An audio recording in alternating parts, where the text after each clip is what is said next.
Doesn't it feel like time just moves too quickly? The older you get, the more true that is. I think especially this time of year, time is something we never have enough of. It may feel like only yesterday that all of your kids were by the tree on Christmas morning, and now that's changed in what feels like a blink of an eye. So Studio 5 relationship contributor Dr. Matt Townsend is here to share how to savor the time you have with the people you love the most. Good to have you, Matt. We recently came across data that entrepreneur Sahil Bloom shared. The data is represented in these detailed but very impactful graphs, and it depicts how we spend our time over the course of our life. Of our lifetime, yeah. And it's kind of mind-blowing because you see that there is a cycle of life. And you cycle through different stages of life, and they're pretty static, and people all of us pretty much have a similar stage, and you're gonna eventually go through all these stages, and with each stage, you have to focus on things that you don't normally focus on, or you'll miss the value of the stage. We have the chart, let's put it on the screen. Yeah. What is it about seeing this kind of bird's eye view that you think is so grabbing? Well, look at that, for example. Time spent with family, you have until about 26, 25 is all the time you got with your family. Yeah. From birth to 25, you end up having about 4.5 hours a day with your family, and it just decreases every single day. You haven't had one yet, but when you have a 15-year-old kid, about 13, 14, 15, you see the time leaving with that child because they're now moving on to friends and other things. So you've only got 20 years to 25 years to make your original family time matter. So cherish it. This research got you thinking about one of your favorite quotes. Let me read it and you can fill in the gaps. Here is my secret. It's quite simple. One sees clearly only with the heart. Anything essential is invisible to the eyes. Yeah. That's Saint-Exupéry from The Little Prince. And anything that is actually essential in our lives, you can't see with your eyes. You only feel it. So how many times have we talked on this show about moms who are sad that their kids are going away to college?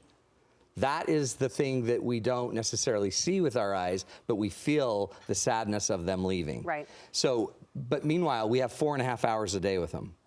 But most of those days, we're absolutely sick of those little rug rats.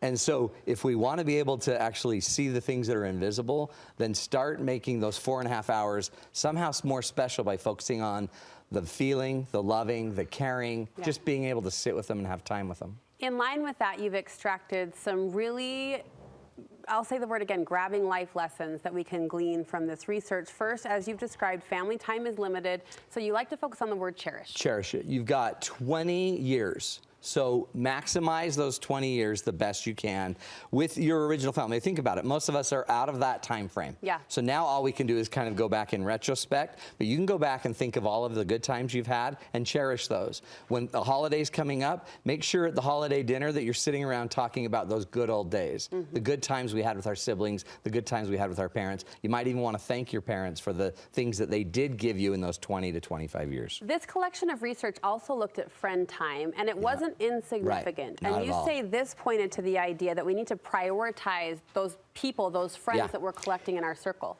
The friend thing kind of blew me up because from 15 years to about 30 years is all the time you really have a lot of friend time. And when you're young, you have maybe 2 hours of friend time a day, 3 hours of friend time a day, but from 27 years on, you only have about 30 minutes of friend time a day, which is about 3.5 hours a week of a friend time. And so friends, as big of a deal as they seem to be in our lives, they actually play time-wise a fairly small role in our existence. But they play a huge part of our existence when we're young. And then we actually kind of fade out of the friends at about 25, 26, 27, 28, 29, 30, which is usually when you're starting your own family and you're rededicating time to family. And dedicating time to a partner, which that investment is significant. What do we take away from that? The biggest lesson I found on partners is marry your best friend. Yeah. You got to marry your best friend, because if there's any chart over time that really gets my mind blown, it's this idea that you will pretty much spend more time with your partner than any other human on earth. Okay, this is coming off of, I had a dream last night. Oh, you did? And I wasn't married to Mark. Uh-oh, did And Mark it was, know? well, in the dream, I was frantic. I wasn't married to anyone. I wasn't married, where did I my should say. guy go? Yeah, and there was this like emptiness, but I couldn't in the dream put my finger on boy. who is that person? Who is that person? What was that? And it Yeah. was, I woke up really that's terrifying. sad. Yeah. It was really Good. sad. That's actually a great sign. Yeah. Good sign for Mark that you love him. I think that you so. still want him around. Yeah. That's 3.5 hours to 4.5 hours that you have with Mark matter. Plus, think of all the time you're just sleeping near him. That matters. That time tends to add up. This is one of the charts that over time, it was pretty much 3.5 to 4.5 hours your entire span of life until it's over. It's steady. It's the steadiest, longest track of time we've got. So choose wisely. Marry your best friend because glad you're I going to be did. with him for a really long time. Coworker time. There were a few other takeaways Yeah. on the coworker relationship, and this was Yeah, interesting. the coworker is interesting because you still spend about 3.5 hours a day with your coworkers, and that's really only from about 20 years to 60 years of age. Then it just, that graph from 20 to 60, 3.5 years, then it goes away. But make sure if you're going to spend a lot of time with people that you find the people that bring you energy. Don't find life sucks that just suck the life out of you. Make sure you work for places that innovate, that elevate your energy, that enervate you, that give you more energy so that you don't get drunk and bad and down and ugly. You don't want to lose it. None of that. None of that.